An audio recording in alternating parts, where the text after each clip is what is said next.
উপস্থিতি এই পর্যায়ে আপনাদের সামনে গুরুত্বপূর্ণ নসিহত প্রদান করবেন দক্ষিণ পূর্ব এশিয়ার হাদিস শাস্ত্রের প্রাণপুরুষ উস্তাজুল আসাতিজা, সর্বপ্রথম বুখারী শরীফের বঙ্গানুবাদকারী আল্লামা আজিজুল হক রহমতুল্লাহি আলাইহির সুযোগ্য উত্তরসূরি, সময়ের সাহসী সন্তান, সংগ্রামী ব্যক্তিত্ব, আজকের মাহফিলের প্রধান মেহমান মধ্যমণি হযরতুল আল্লাম মাওলানা মাহফুজুল হক দামাত বারকাতুহুম, মাওলানা মাহফুজুল হক দামাত বারকাতুহুম, সংগ্রামী মহাসচিব বেফাকুল মাদারিসিল আরাবিয়া বাংলাদেশ, মহাপরিচালক জামিয়া আজিজিয়া ঢাকা।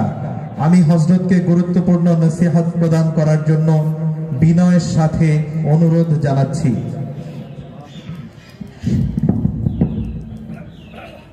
আসসালামু আলাইকুম ওয়া রাহমাতুল্লাহি ওয়া বারাকাতুহু।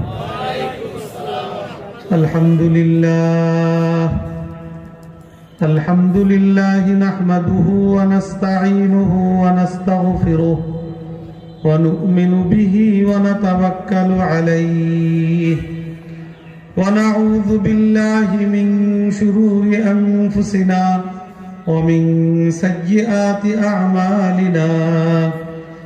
من يهده الله فلا مضل له ومن يضلل فلا هادي له ونشهد أن لا إله إلا الله وحده لا شريك له ونشهد أن سيدنا ومولانا محمدا عبده ورسوله أرسله بالحق بشيرا ونذيرا وداعيا إلى الله بإذنه وسراجا منيرا.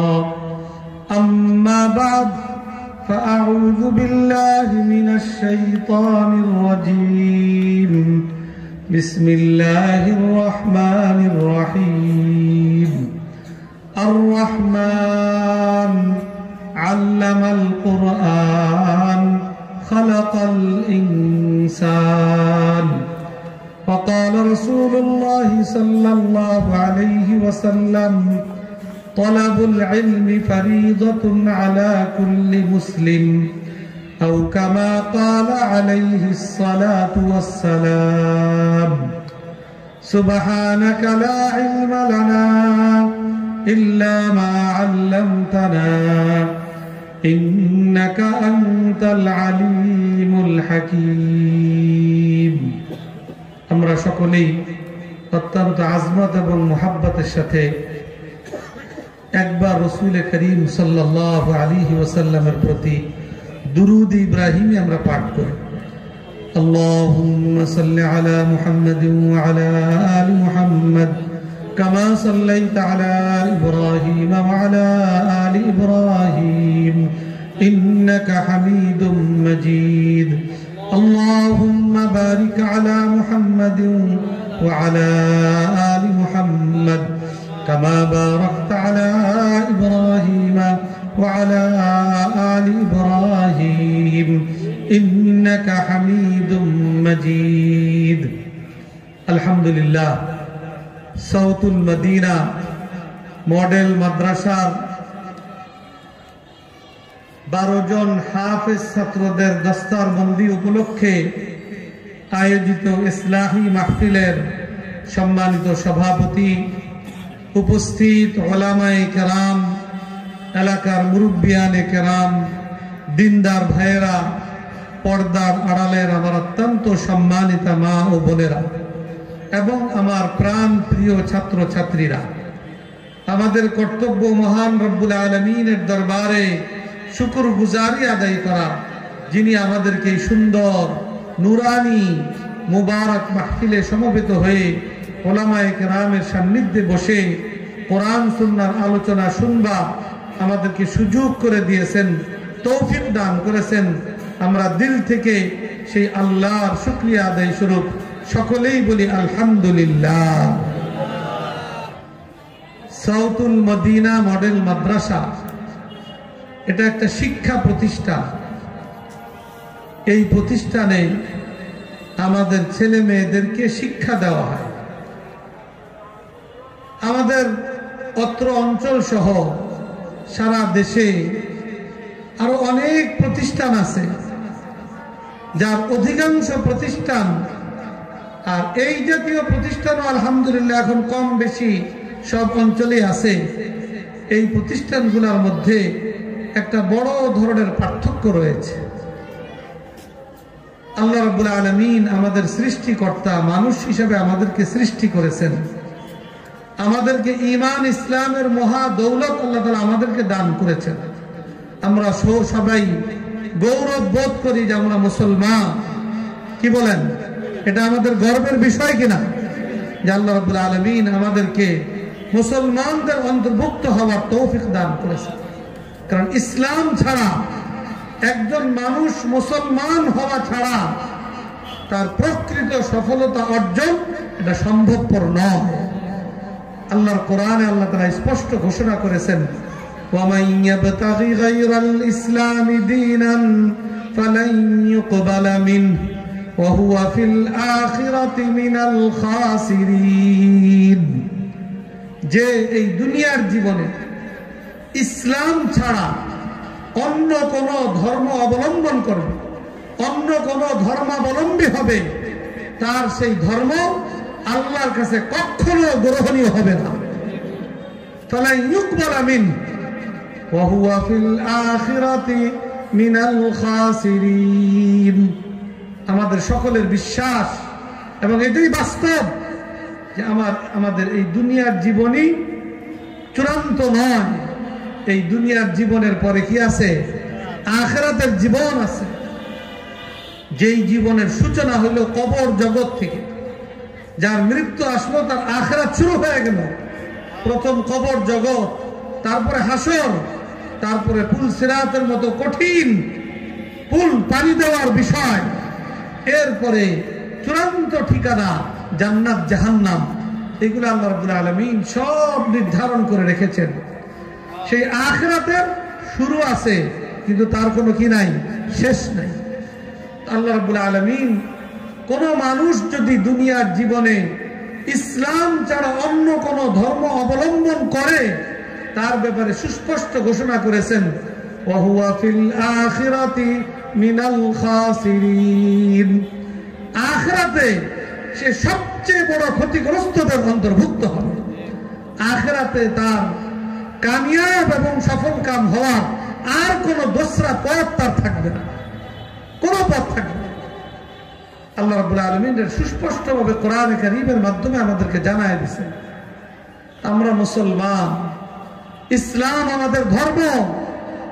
কেউ যদি আমরা এমন মনে করি যে ইসলাম ধর্মটা হলো এই ২-৪টা বিষয়ের মধ্যে সীমাবদ্ধ, ২-৪টা আনুষ্ঠানিকতার মধ্যেই সীমাবদ্ধ, এর বাইরে আমার দীর্ঘ ৬০, ৭০, ৮০, ৯০, ১০০ বছরের জীবনের বিভিন্ন অধ্যায় আছে, সেই সকল অধ্যায় সংশ্লিষ্ট ইসলামের কোনো বক্তব্য নাই, ইসলামের কোনো নির্দেশনা নাই, ইসলামের কোনো বিধিবিধান নাই, আমি আমার মতো করে চলবো, আমি আমার সন্তানদেরকে আমার মতো করে গড়ব, আবার আমি আখিরাতে আমি সফলতার স্বপ্নও দেখব, এটা যদি আমরা কেউ ভাবি, এই ভাবনাটা কি সঠিক হবে? এই ভাবনাটা সঠিক হবে না। কারণ ইসলাম এটা পূর্ণাঙ্গ জীবন বিধানের নাম হলো ইসলাম। আল্লাহ কোরআনে কারীমে ইরশাদ করেছেন, আল-ইয়াওমা আকমালতু লাকুম দীনাকুম ওয়া আতমামতু আলাইকুম নি'মাতি ওয়া রাদিতু লাকুমুল ইসলাম দীনা। আল্লাহ রাসূল নবুয়ত প্রাপ্তির পরে এই পৃথিবীতে 23 বছর তিনি হায়াত পেয়েছিলেন। এই 23 বছরের একেবারে শেষ লগ্নে দুনিয়া থেকে তার বিদায় নেওয়ার ৩-৪ মাস আগে আল্লাহ রাব্বুল আলামিন এই আয়াত নাযিল করেছেন, এবং আয়াত নাযিল করেছেন অত্যন্ত গুরুত্বপূর্ণ একটি মুহূর্তে। আল্লাহ রাসূল বিদায় হজ পালন করছিলেন। সেই হজের সবচেয়ে গুরুত্বপূর্ণ রকম এবং করণীয় হল উকুফে আরাফা, আরাফার ময়দানে অবস্থান করা। আল্লাহ রসুলের বিদায় হজে আরাফার ময়দানে অবস্থানকালীন হজের সবচেয়ে গুরুত্বপূর্ণ ফরজ রকম পালনকালীন সময় আল্লাহর পক্ষ থেকে কোরআনে কারীমের এই গুরুত্বপূর্ণ আয়াত আল্লাহ তাআলা নাযিল করেছেন। আল্লাহ রসুল এবং কিয়ামত পর্যন্ত আনেওয়ালা আল্লাহ রসুলের উম্মতকে সম্বোধন করে আল্লাহ রাব্বুল আলামিন ঘোষণা করেছেন, আল-ইয়াউমা আকমালতু লাকুম দীনাকুম, যে তোমাদের দ্বীনকে আমি আজকের দিনে তোমাদের জন্য পরিপূর্ণ করে দিলাম। ওয়া আতমামতু আলাইকুম নি'মাতি, দ্বীন ইসলাম এটি আল্লাহর পক্ষ থেকে গোটা মানব জাতির জন্য সবচেয়ে বড় নেয়ামত। ইসলামের পূর্ণতার মাধ্যমে আল্লাহ তাআলা তার নেয়ামতকেও পরিপূর্ণ করার ঘোষণা দিলেন এবং আল্লাহ তাআলা এইটাও স্পষ্ট করে দিলেন, ওয়ারাদিতু লাকুমুল ইসলাম দীনা, যে তোমাদের জন্য কিয়ামত পর্যন্তের জন্য আমি একমাত্র মনোনীত ধর্ম হিসাবে ইসলামের নামই আমি ঘোষণা করতেছি। ইসলাম পূর্ণাঙ্গ জীবন ব্যবস্থার নাম হলো পূর্ণাঙ্গ, দ্বীনের নাম হলো ইসলাম। অর্থাৎ পূর্ণাঙ্গর অর্থ কি? একটা মানুষের জন্ম থেকে নিয়ে মৃত্যু পর্যন্ত, তার মাথার তালু থেকে নিয়ে পায়ের তলা পর্যন্ত, ব্যক্তি জীবন থেকে নিয়ে তার জীবনের যত অধ্যায় আছে, ব্যক্তি, পরিবার, সমাজ, রাষ্ট্র, বিবাহ শাদী, ব্যবসা বাণিজ্য, চাকরি বাকরি, খ্যাত খামার, বিচার আদালত, রাষ্ট্র পরিচালনা, যা কিছু আছে একটা মানুষের জীবনে সংশ্লিষ্ট, এই সব বিষয়ে ইসলামের সুস্পষ্ট বিধান রয়েছে, বক্তব্য রয়েছে। এই সব বিধান এবং বক্তব্য সম্বলিত পূর্ণাঙ্গ দ্বীন ধর্মের নাম হলো ইসলাম। অতএব আমি মুসলমান, মুসলমানের ঘরে জন্মগ্রহণ করছি, এই জন্য মুসলমান। ইসলাম এত সস্তা জিনিস নয়। একজন মানুষ প্রকৃত মুসলমান হিসাবে আল্লাহর কাছে স্বীকৃতি পেতে হলে তার জীবনে ইসলাম জানা, ইসলাম মানা এবং ইসলাম অনুযায়ী তার জীবন পরিচালনা করা, এটা পূর্ব শর্ত। এখন আমি যদি প্রশ্ন করি, আমাদের বাংলাদেশে কত পার্সেন্ট মুসলমান? বলেন কত পার্সেন্ট? প্রায় 90% মুসলমান।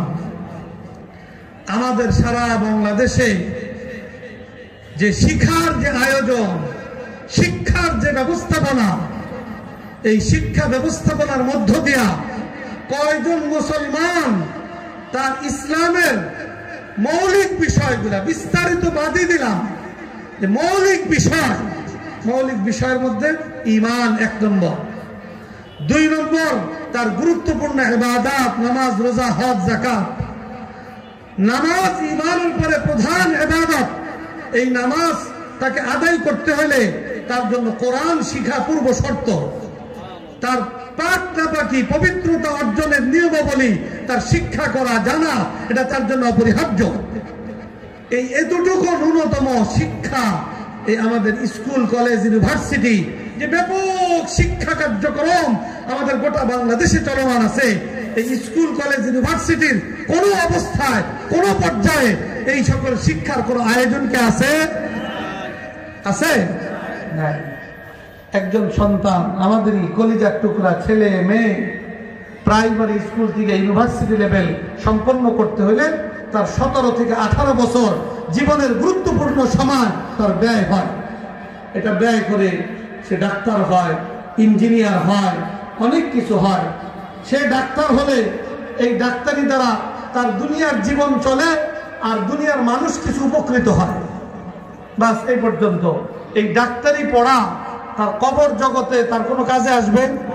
হাসরের ময়দানে আল্লাহর সম্মুখে তার যে জীবনের প্রশ্নের উত্তর দিতে হবে, সেই প্রশ্নের উত্তর দেওয়ার ক্ষেত্রে এটা কি কোনো ভূমিকা পালন করবে? পুল সিরাত পাড়ি দেওয়া এই ডাক্তারি বিদ্যা তাকে সহজ করে দিবে? দিবে না। ডাক্তার হয়, ইঞ্জিনিয়ার হয়, আইনবিদ হয়, আরো কত কিছু হয়, এগুলো হইতে নিষেধ নাই।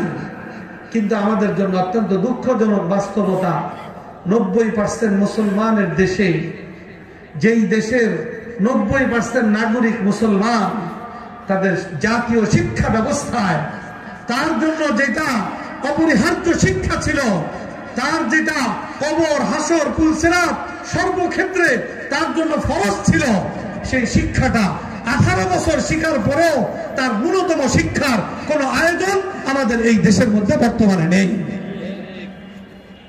এই শিক্ষাটা আমাদের মধ্যে যতটুকু আছে, যতটুকু আমরা এই শিক্ষার আয়োজন দেখতে পাচ্ছি, এটা আমাদের রাষ্ট্রের কোন ধরনের অংশগ্রহণ সহযোগিতা ছাড়া, তাদের অনুকরণ ছাড়া ওলামায়ে কেরাম নবীগণের ওয়ারিস হিসাবে তারা নিজেদের দায়িত্ব বোধ থেকে মুসলমানদের ঈমান ইসলাম, মুসলমানদের সন্তান তাদের ঈমান ইসলাম শিক্ষা এবং চর্চার তাকিদে তারা ইসলামের এবং কোরআনের শিক্ষা কার্যক্রম এই সমাজে আলহামদুলিল্লাহ চলমান রেখেছে।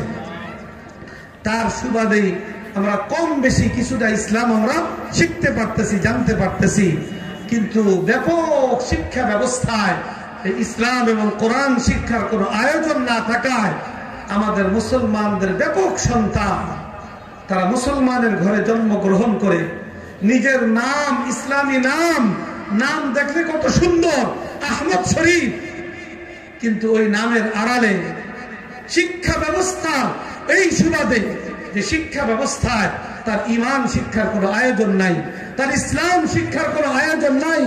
এই আয়োজন না থাকায় মুসলমানের ঘরে জন্মগ্রহণ করে ইসলামী নাম ধারণ করে সে নাস্তিক তৈরি হচ্ছে, এবং এটা হচ্ছে 1-2 জন না, হাজার হাজার নয়, লক্ষ লক্ষ মুসলমানদের সন্তান আজকে ওইভাবে গড়ে উঠতেছে। এটা আমাদের সমাজের এই চিত্র। এই চিত্র পরিবর্তন করার দায়িত্ব কি শুধু ওলামায়ে কেরামের? কি বলেন? ওলামায়ে কেরামের সন্তানরা তো আলহামদুলিল্লাহ তারা তাদের সন্তানদেরকে ঈমান ইসলাম শিক্ষা দেওয়া, যথার্থ ব্যবস্থাপনা যতটুকু সম্ভব তারা আয়োজন করেন। এর বাইরে উঠে এই সমাজের সাধারণ মুসলমানদের ছেলে মেয়েদেরও কোরআন এবং ইসলাম শিক্ষা দেওয়ার জন্য সর্বাত্মক চেষ্টা করেন, কিন্তু তাদের চেষ্টা তো সীমাবদ্ধ। আমরা ব্যাপক মুসলমান অভিভাবক বাবা মা তারা যদি এর গুরুত্ব অনুভব না করি যে আমার সন্তানকে কোরআন শিক্ষা দেওয়া, ইসলাম শিক্ষা দেওয়ার দায়িত্ব তো 1 নম্বরে বাবা মার উপরে অর্পিত। এই দায়িত্ব যদি আমি সঠিকভাবে পালন না করি, 1 নম্বরে আমার সন্তান ধ্বংস হবে, আমার সন্তান আখিরাতে ক্ষতিগ্রস্ত হবে, আমার সন্তান আখিরাতে জাহান্নামী হবে। আরেকদিকে আমি যে দায়িত্ব পালন করলাম না, এজন্য আমাকেও আল্লাহর কাছে আসামির কাঠগড়ায় দাঁড়িয়ে এর জন্য আল্লাহর কাছে জবাবদিহি করতে হবে। এই জন্য আমাদেরকে এই জিনিসগুলো নিয়ে খুব ভাবা দরকার। আলহামদুলিল্লাহ ওলামায়ে কেরাম চেষ্টা করে অগ্রসর হচ্ছেন না এরকম না। 25-30 বছর আগের বাংলাদেশ যদি পর্যালোচনা করি, তাহলে একটা ছেলেকে হাফেজ বানাইতে হলে, ইসলাম শিখাইতে হলে খাঁটি ভাবে তাকে অনেক দূর দূরান্তে পাঠাইতে হইত। আলহামদুলিল্লাহ অবস্থার পরিবর্তন হয়েছে।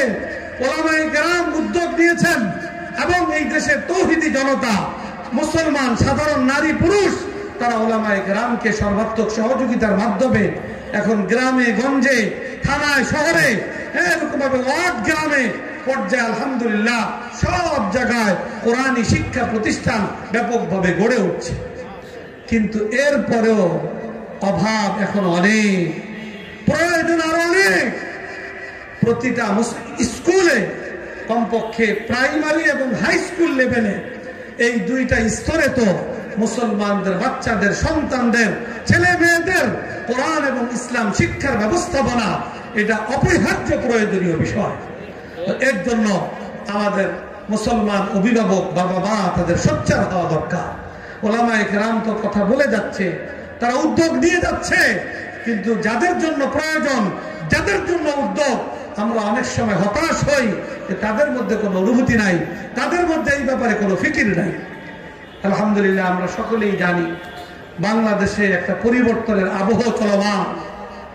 এই পরিবর্তনের এই সুবর্ণ সুযোগকে কাজে লাগিয়ে 90% মুসলমান দেশের শিক্ষা ব্যবস্থাকে আমূলভাবে সংস্কার করে ঢেলে সাজানো এটা সময়ের অপরিহার্য দাবি। এই দাবি আদায়ে আমাদেরকে ঐক্যবদ্ধভাবে আমাদেরকে সোচ্চার ভূমিকা পালন করা দরকার। আল্লাহ রাব্বুল আলামিন আমাদের সকলকে তৌফিক দান করুন, এটা আমরা আশা করব, চেষ্টা করব। সেই চেষ্টা কবে বাস্তবতার মুখ দেখবে আল্লাহ বেহতর জানেন। যেদিন এরকম হবে যে প্রতিটা স্কুলে আমাদের মুসলমান ছেলে মেয়েরা সেখান থেকে তারা কোরআন শিখবে সহি শুদ্ধ, সেখান থেকে নামাজ শিখবে, সেখান থেকে রোজা শিখবে, সেখান থেকে আল্লাহ আল্লাহ রসুলের আজমত এবং মহব্বত শিখবে। আল্লাহ আল্লাহ রসুলের বিরুদ্ধাচরণ করলে তার প্রতিবাদ করা, তার বিরুদ্ধে প্রতিরোধ করে তোলা একটা ইমানি জজবা তারা সেখান থেকেও হাসিল করবে। এই পরিবেশ আমরা প্রত্যাশা করি, তার জন্য আমরা চেষ্টা করি, কিন্তু এইটা এখনই হয়ে যাবে এইটা প্রত্যাশা করা এটা অবাস্তব জিনিস। ওটার জন্য চেষ্টা মেহনত করতে হবে। আর তার আগ পর্যন্ত বিকল্প ব্যবস্থাপনা প্রতিটা বাবা মা মুসলিম গার্জিয়ান তাদেরকে গ্রহণ করতে হবে। সেই গ্রহণ করার ব্যাপারে আমি আহ্বান রাখবো। এই যে মুসলিম মাদ্রাসাগুলো গড়ে উঠছে, সাউথুল মদিনা মডেল মাদ্রাসা, এই জাতীয় মাদ্রাসা আলহামদুলিল্লাহ এখন তো ঢাকা এবং ঢাকার আশপাশে এমন কোন মহল্লা নাই যেই মহল্লায় 2-4টা মাদ্রাসা নাই, আলহামদুলিল্লাহ আছে। এখন আমার ছেলেকে ইসলাম শিক্ষা দিতে হলে দূরে যাইতে হবে না, ঘর থেকে বাইরেই আমি মাদ্রাসা পাই।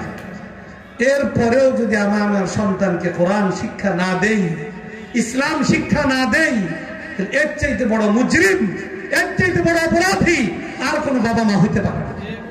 এই জন্য ওই অবস্থার প্রত্যাশা করি, চেষ্টা করি। আর তার আগ পর্যন্ত বিকল্প হিসাবে আমার সন্তানকে স্কুলে দেওয়ার আগে আমি 1-2 বছর 3 বছরের জন্য কমপক্ষে এই মাদ্রাসায় পড়িয়ে তাকে তার ঈমান ইসলাম রক্ষা, ঈমান ইসলাম শিক্ষা এবং ঈমান ইসলাম চর্চার ব্যবস্থাপনা আমরা গ্রহণ করি। তারপর স্কুলে পড়াই, ডাক্তার বানাই, ইঞ্জিনিয়ার বানাই, সবকিছু বানাই। আলহামদুলিল্লাহ 2-3 বছর পড়াইবেন, স্কুলে তারা পিছিয়ে থাকবে না। আলহামদুলিল্লাহ এখন মাদ্রাসাগুলোর মধ্যে কোরআন এবং ইসলাম শিক্ষার সাথে সাথে প্রয়োজনীয় জেনারেল স্কুলের শিক্ষা এটাও মান সম্পন্ন ভাবে দেওয়া হয়। এই সাউথুল মদিনা মাদ্রাসা ইনশাআল্লাহ আলহামদুলিল্লাহ এটা ব্যবস্থাপনা আছে। এই জন্য আপনার স্কুলে সে পিছিয়ে পড়বে না, কিন্তু পাশাপাশি তারা কোরআন এবং ইসলামের যে শিক্ষা তার জন্য ফরজ ছিল, যে শিক্ষার ব্যবস্থাপনা বাবা মার দায়িত্ব এবং কর্তব্য ছিল, এই মাদ্রাসাগুলোতে আপনার সন্তানকে 2-3 বছরের জন্য ভর্তি করানোর মাধ্যমে আপনি তার ঈমান ইসলাম রক্ষায় বলিষ্ঠ ভূমিকা পালন করতে পারবেন। এই দিকে মনোযোগী হওয়া জরুরি। এখানে অনেক অভিভাবক এমন থাকতে পারেন যারা বিভিন্ন স্কুল কলেজের সাথে সংশ্লিষ্ট।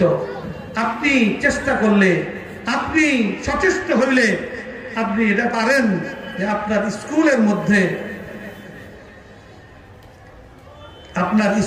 মধ্যে স্কুলের পড়ার পাশাপাশি আপনি একজন মুসলমান সন্তানের ঈমান ইসলাম শিক্ষা, কোরআন শিক্ষার ব্যবস্থাপনাও ওর সাথে সম্পৃক্ত করে মুসলমানদের ঈমান ইসলাম শিক্ষা এবং চর্চার ব্যবস্থাপনা স্কুলের মধ্যে ব্যক্তিগতভাবে আপনি চালু করতে পারেন। এই ধরনের কেউ থাকলে আমি তাদেরকেও আহ্বান জানাবো। আলহামদুলিল্লাহ হাফেজ কারি মাহমুদুল হাসান, যিনি এই মাদ্রাসার প্রতিষ্ঠাতা পরিচালক, তার ভাই আপনাদের অঞ্চলেই এর একটা আদর্শ নমুনা আপনাদের সামনে পেশ করেছে।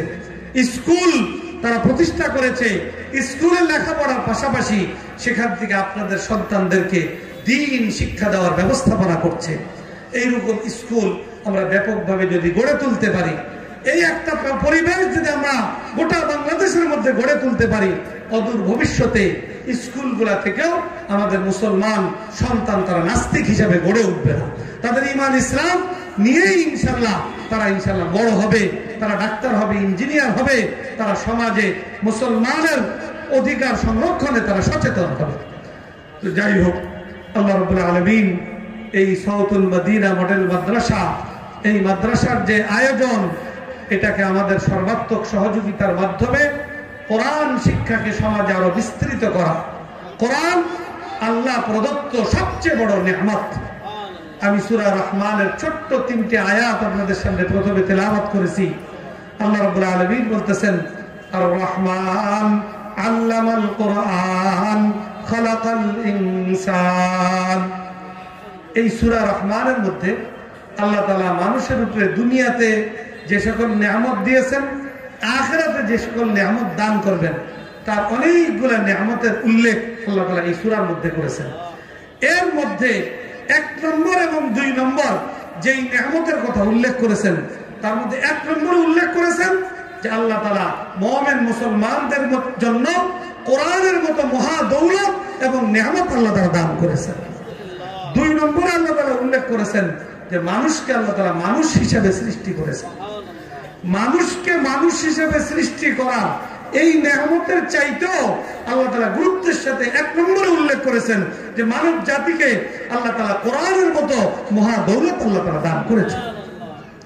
অতএব এই কোরআনের শিক্ষা এবং চর্চা এটা সমাজে আমরা কিভাবে ব্যাপক করতে পারি এটার প্রতি মনোযোগী হওয়া গোটা মুসলিম সমাজের ঈমানি ফরিজা। আল্লাহ রাসূল হাদিসের মধ্যে বলেছেন, তালাবুল ইলমি ফরিজাতুন আলা কুল্লি মুসলিম, প্রতিটা মুসলিম নারী পুরুষ তাদের উপরে ইলম শিক্ষা করা, দ্বীনের ইলম জ্ঞান অর্জন করা এটা ফরজ। দ্বীনের জ্ঞানের মধ্যে 1 নম্বর বিষয় আসবে কোরআন শিক্ষা করা তার জন্য ফরজ একটা পর্যায় পর্যন্ত।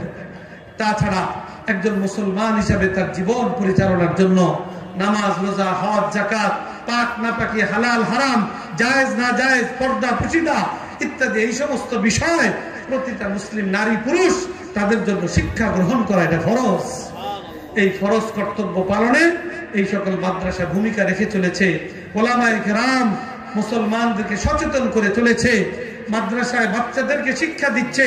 মাদ্রাসার পক্ষ থেকে বছরে এরকম 1-2টি ওয়াজ মাহফিলের আয়োজনের মাধ্যমে গার্জিয়ানদেরকে, এলাকার ধর্মপ্রাণ বয়স্ক নারী পুরুষদেরকে একত্রিত করে তাদেরকে ইসলামের মৌলিক বিষয় শিক্ষা দেওয়ার উদ্যোগ গ্রহণ করছে, তাদেরকে উদ্বুদ্ধ করছে, তাদেরকে সচেতন করছে। এই বিষয়গুলোকে আমরা অত্যন্ত গুরুত্বের সাথে যদি বিবেচনায় নিতে পারি, ইনশাআল্লাহ আমাদের এই দুনিয়ার জিন্দেগি সাফল্যমণ্ডিত হবে। আর তার থেকে গুরুত্বপূর্ণ বিষয় হলো আখিরাতে আমরা প্রকৃত সফলতা অর্জনে সক্ষম হব। আল্লাহ রাব্বুল আলামিন আমাদের সকলকে এই বিষয়গুলোকে যথাযথ গুরুত্বের সাথে বুঝবা, এগুলোকে গ্রহণ করবা এবং দুনিয়া এবং আখিরাতের প্রকৃত সাফল্য অর্জন করবা আল্লাহ তাআলা আমাদেরকে তৌফিক দান করুন। এশার নামাজের সময় ঘনায় আসছে, এশার নামাজের সময় 7:30টায়। এজন্য আমি আমার আলোচনাকে আর দীর্ঘায়ু না করে আপনারা যে আন্তরিকতার সাথে মনোযোগের সাথে আলোচনাগুলো শুনলেন, এই আলোচনাগুলো নিয়ে ভাববেন। যে সকল বাবা মা আছেন প্রত্যেকটা বাবা মা ভাববেন যে আমাকে আল্লাহ তাআলা যে সন্তানগুলো দান করেছে এটা আমি আমার কাছে আমানত দিয়েছেন, এই সন্তানগুলার ঈমান ইসলাম শিক্ষা এবং রক্ষা আমি কি ব্যবস্থাপনা গ্রহণ করেছি, আমি কি যথাযথ ব্যবস্থাপনা গ্রহণ করতে পেরেছি?